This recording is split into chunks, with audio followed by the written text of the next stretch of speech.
Hey everybody, I'm Yvonne with Back to Earth Creations, and in this tutorial I want to show y'all how to make this style of ring. So we have some other ring styles. Well, this one's going to be next week's tutorial. So if you haven't, be sure to subscribe and or sign up for our free newsletter. That way you don't miss out on any of our new tutorials. But also, we have premieres at noon every Thursday.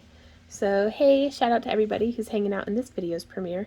It's an opportunity for while the video's pre-recorded ahead of time, I'm able to answer y'all's questions live. So if you're here hanging out in the premiere, ask away, and I'll try my best to be helpful to you.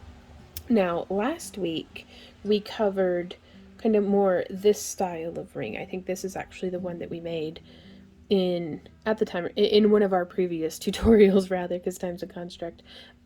We covered this style of ring, and I wanted to show you guys something a little bit more sleek and minimal, and that I think works really well, again, on any kind of oval or marquee or leaf or even teardrop style bead. So while in this tutorial we wrapped a marquee bead, in this one we're going to wrap a teardrop, and then I think in next week's video we'll be doing a rectangle, and then after that we'll be doing an oval in just slight variations, which may seem obvious to some of y'all, but for any of us who are new to something, it can be really helpful sometimes to have all the obvious things listed out.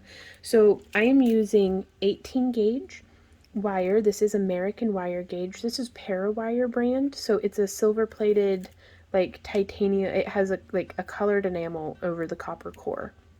So if you have more questions about Parawire, I recommend going directly to them, because I'm not affiliated or associated in any way.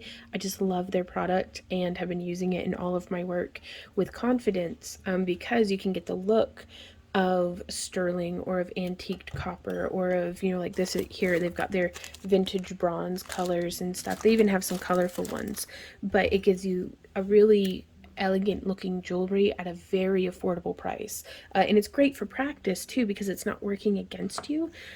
Some wire can be very hard and springy.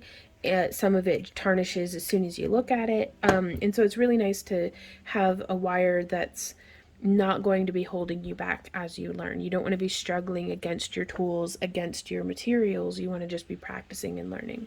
So I highly recommend Parawire for that. It's what we use in all of our tutorials and all of our jewelry that we sell, and all of our when we teach in person, it's what we provide in all of our kits.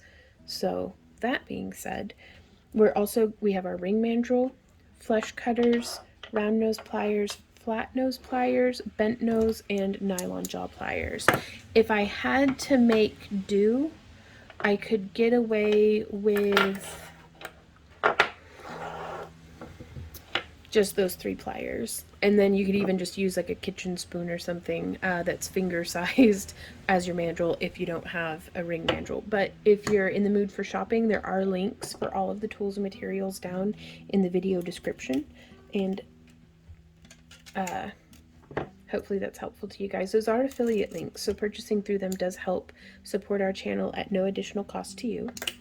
So hopefully we all have our tools and materials now, and I'm measuring off 16 inches of wire. This is significantly more than what we need, but just in case you want to get like fancy with it, 16 inches is pretty good. And not gonna lie, this wire is affordable enough that I don't feel like I'm breaking the bank to use like 4 extra inches. So we're going to start comparing the wire against our stone. I've come to the center here, more or less, and I'm just going to hold the stone up, and I've used my nylon jaw pliers to kind of run along the wire. It smooths it out and it stiffens it up a little bit, and since I'm not going to be hammering, I did want to stiffen up the wire just a bit. That step is not necessary. And so I've grabbed and I'm bending just a 90-degree bend, pressing my thumb against it, getting a nice bend in that wire. I'm going to try to get some of this stuff out of the background. So I'm always I'm working on my camera work. So I'm going to position this about 6 millimeters from the tip of our stone. And that's pertinent whether you're using an oval, marquee, or teardrop like this one here. And I'm just wrapping around. If it's helpful to you, you could tape that wire to your stone. So there's that one. And now I'm going to come down. We've bent this one that way. So we want to bend this bend the opposite way. And I'm going to come in again about just the width of my flat nose pliers, so about 1/4 of an inch or 6 millimeters. And I'm going to do a nice stiff, sharp bend to the other direction. And now holding that right there. I really like, if you're on a teardrop, I like to do the narrow end first. That way it holds it nice and secure. And now I'm just going to bend my wire up. I'm going to bend my wire over. And I'm going to bend my wire around. Now from here,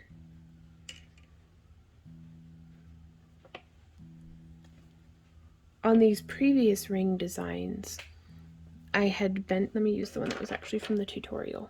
I had bent around right there, and you can see that kind of forces some elevation of the stone. We could do that again this time, or we can do something different. So here I have some 26 gauge in the same metal tone. You could use 28 or even 24 gauge as well. And I'm going to pull off another 16 inches. That just seems to be my number today, of our 26 gauge. And I'm going to come out here all the way to the end of our wire. So just leaving a little bit of tail, I'm going to bend this down, and I'm going to go 1, 2, 3, 4, 5 rotations around. Squish.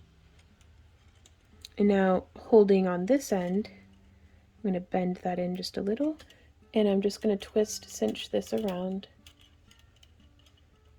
So we went around 8 to 10 rotations of the wire around our core wire. And then I'm going to use my bent nose pliers. There we go. Just got hands traded around.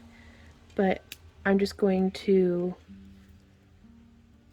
use my pliers to position and then kind of just twist over, and it's just burnishing that pokey end down.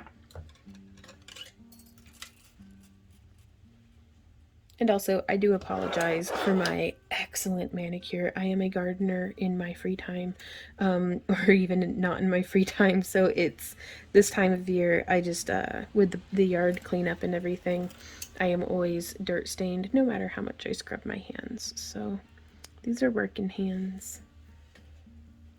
So I've scooched our coil that we've made down, and then I'm going to wrap like I'm sewing around both wires. So there's one. Sorry, I go out of frame to pull the I pull my wire through.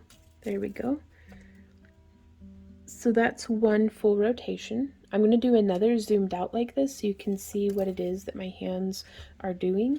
And then we're going to zoom in so you can see much better. So the goal here is to keep my wire from tangling and kinking. I'm supporting where I want the bend of the wire to be with my thumbnail here on the bottom, and then I just pull. Now you don't want to pull so hard that you're breaking through your wire, but you do want to be pretty solid about it. So now that we've done the zoomed out, let's go ahead and zoom in. So just making sure there's no kinks in my wire. I'm just going to sew this through. And if you're coming through, you can bend just a little, and it gets your wire behaving like the needle and the thread to come around. And then Sometimes it gets a little tricky trying to pull things through smooth, but just be patient with yourself, be patient with the project. And I'm just tucking that wire. So there's that.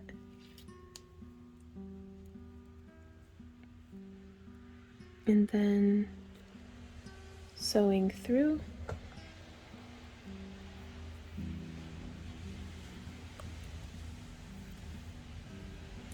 And I've lost track, but I wanted to do at least 5. 1, 2, 3, 4. That would be my 5th one. So now from here we can start just wrapping around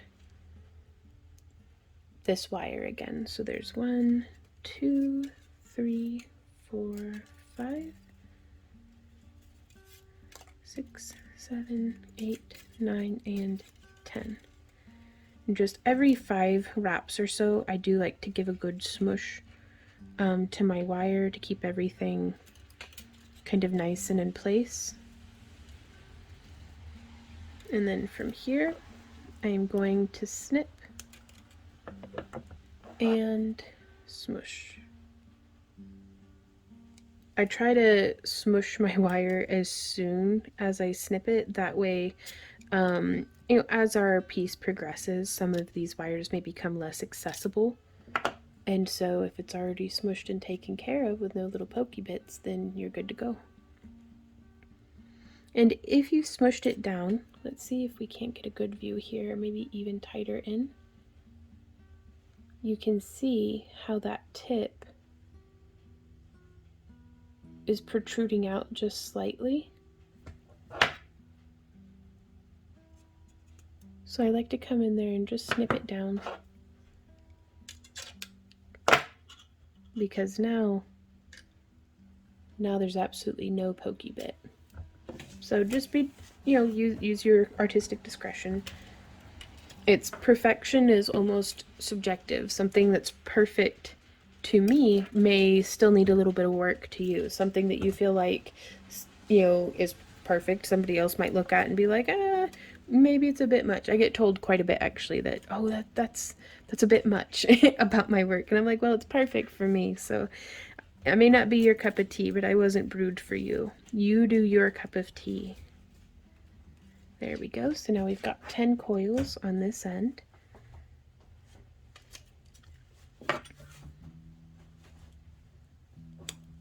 There we go. Ooh. But I do feel like, while there is no right or wrong way to do art, so long as the technique is solid, like it's holding together, it's not uncomfortable to wear, it's going to hold up over time, and it looks the way that you want it to, that's you've won. Like, you checked all the like things that need done to make it good jewelry, like good jewelry. So everything from that is just a matter of taste. So now on this piece here, I've done 10 coils, and I feel like it's protruding out the side. I feel like we could probably snip a coil or 2 off, but we can always do that later, or we can always try to do it later at least. So now we're gonna come through here. Maybe. You may need to get your thumbnail or something underneath just to make a little bit of space for your wire to be able to fit through. Yes, there we go. So there's, and this is the scrap, like this, well, not scrap, it was what was left over from our first wire that we cut to do this coil over here. So we're gonna go 1. This is also, I think, an excellent introduction to coiling and weaving, because it's on a hidden part of the ring. Like, unless you take it off and really look close at this won't be visible when it's all said and done. So it's a great opportunity to get some practice in. But if you feel like your weaving isn't as even as you'd like it to be, or you know, just anything, if you feel like it's less than perfect, it's okay. It's on the back, it's on the underside, it'll be fine. But again, we're shooting for structural and we're shooting for comfortable. So long as it is those things, don't sweat it. There's 4, and there is 5.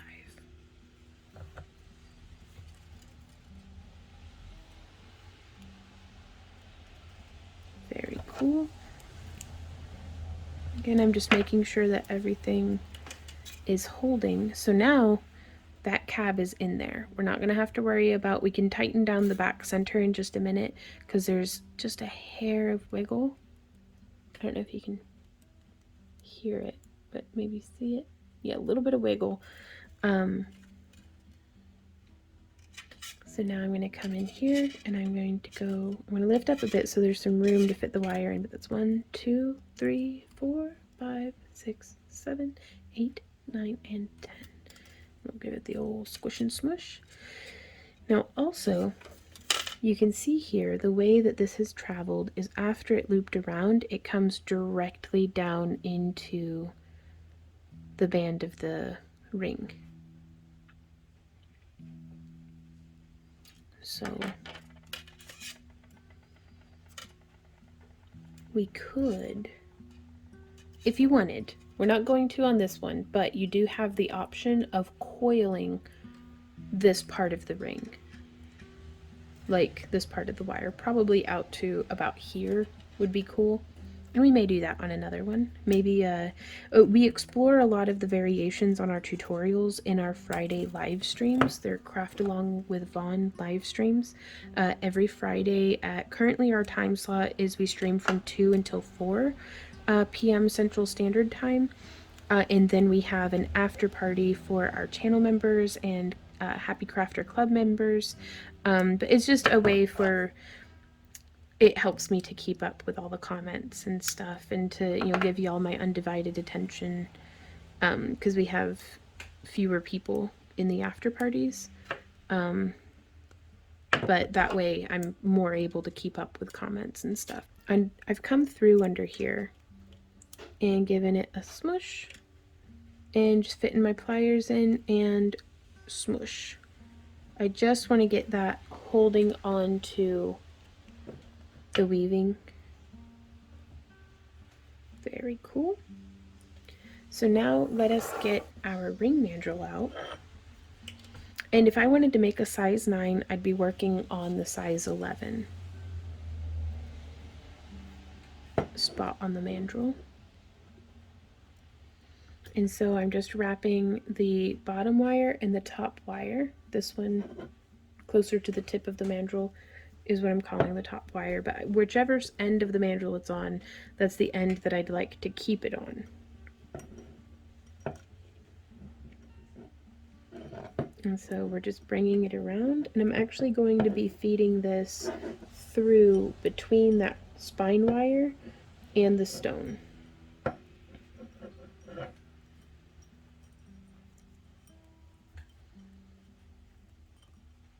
So there's that one, and now we'll take this around and feeding it through. You just want to make sure that these two wires are not crossing. So coming around town, there we go. And we can pull that nice and tight. Like, I like to grab onto the end of it with my pliers and hold on to the stone and just pull. So that's pretty nice. And now you can see we're a little off kilter here. So what I'm going to do is remove the ring mandrel. I'm going to take right here and I'm going to bend in like that. And then I'm going to come right here and I am going to bend, whoops, pliers slipped, that's okay, bend in like that. So I need to do a much more generous bend here on this end. So, boop, there we go. But do you see how that puts the stone, or the wire, more in the center line of the stone? And at this point we're still getting a little bit of wobbling and stuff. That's okay, because what we can do is flatten that back down. We can come in right here on the spine and do, whoops. If your pliers are slipping like that, don't try to sit so close to the tip. But yeah, we can just put that little lightning bolt bend and that should tighten it up. I did it in one direction and it just didn't quite work out. So now let's try it in the other one.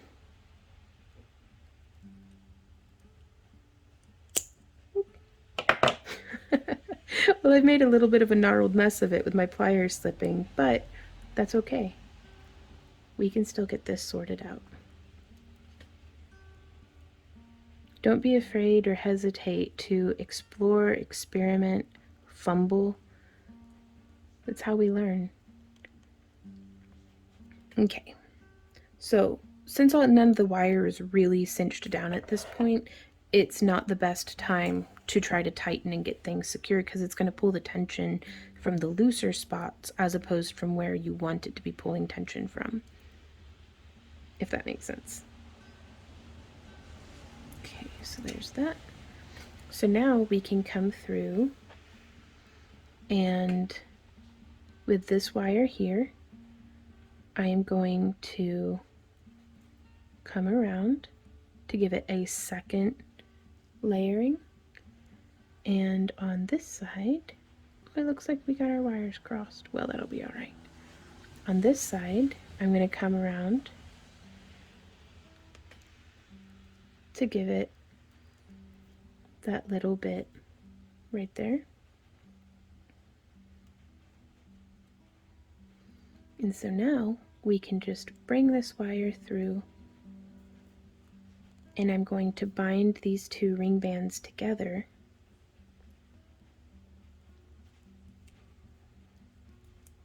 So there's 1, 2.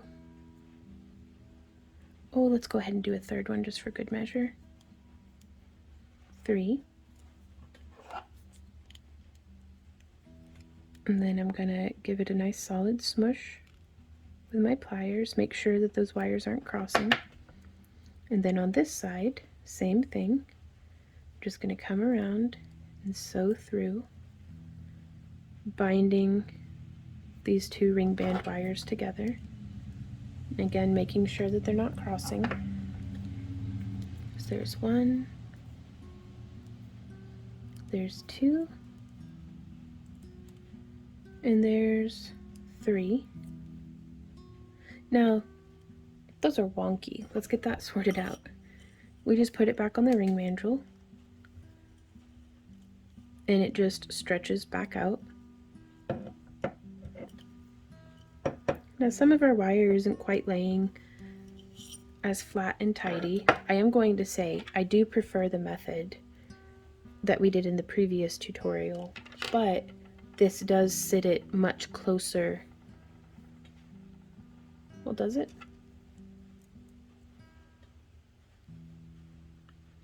That's the amount of space between the back, and that's the amount of space. So perhaps it's a little closer, but there's lots of options and lots of variations that we can explore. If something about a ring design just isn't quite perfect for you, we could, with very subtle changes, we can improve it. So that's kind of the joy and the evolution of a lot of these designs, is for y'all to take what you're learning here in this tutorial and then apply it into your own work. And I love seeing what it evolves into. Also, that being said, I fully welcome and encourage anyone who follows along with our tutorials. Please do feel free to sell your work based on, even if you follow the tutorial to the exact detail. You bought the wire, you handled the pliers, you made that thing that is yours now.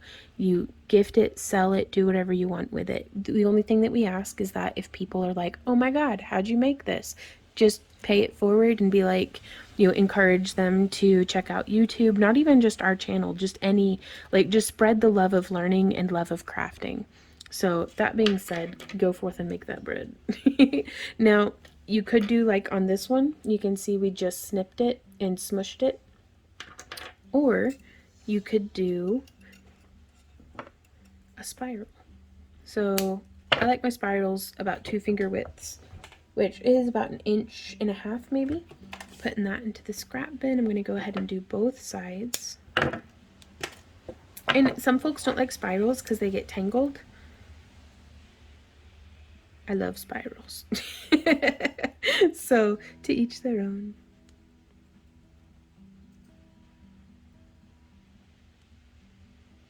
But I am just coiling this around. And if you follow along with our masterclass, wire wrapping masterclass, it covers making spirals. We have a whole lesson on just spirals, so hopefully that will be helpful to you. But I'm just putting my pliers as close to the tip of my wire and as close to the tip of my pliers as I can, and then doing this like vroom vroom, like turning a key or revving a bike motion with my hand, and I use my other hand as kind of a surface to work against. That way it keeps the spiral two-dimensional instead of being like a pokey outy. And we can get about that far, and then you could use your bent nose or your nylon jaw or your fingers. You could use a tool of some sort to bring that around. And I like it nice and pressed to the stone. I like the way that that frames it.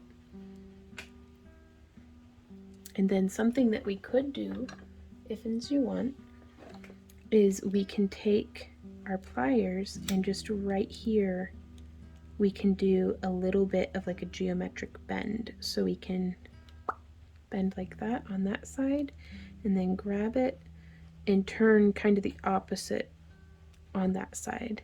So now we've got a nice little, whoops. Now careful with that, because on this enameled wire it scuffs it and you can't sand it off. So usually when that happens, I just cry. There we go. So man, that's all kinds of like gnarly. It's got that like chip in it. Ugh.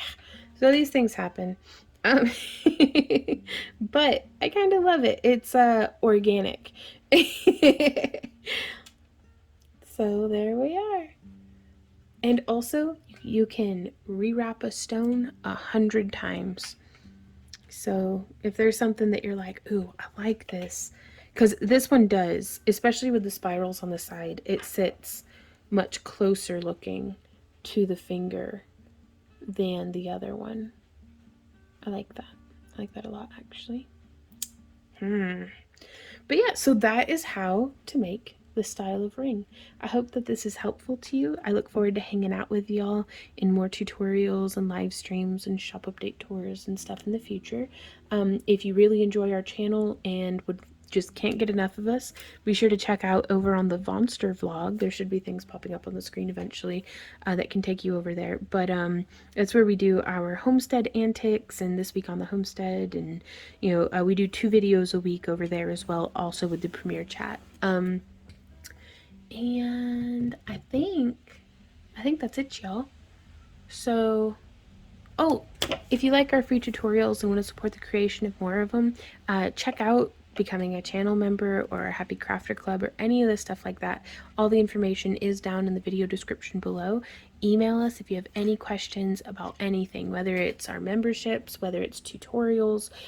You can attach pictures of projects that you're working on if you just want to share your work, or you can also attach pictures of what you're working on if you need help on something specific, and you can like circle it and be like, here, right here, I messed up. What should I do? And hopefully we can get you pointed in the right direction.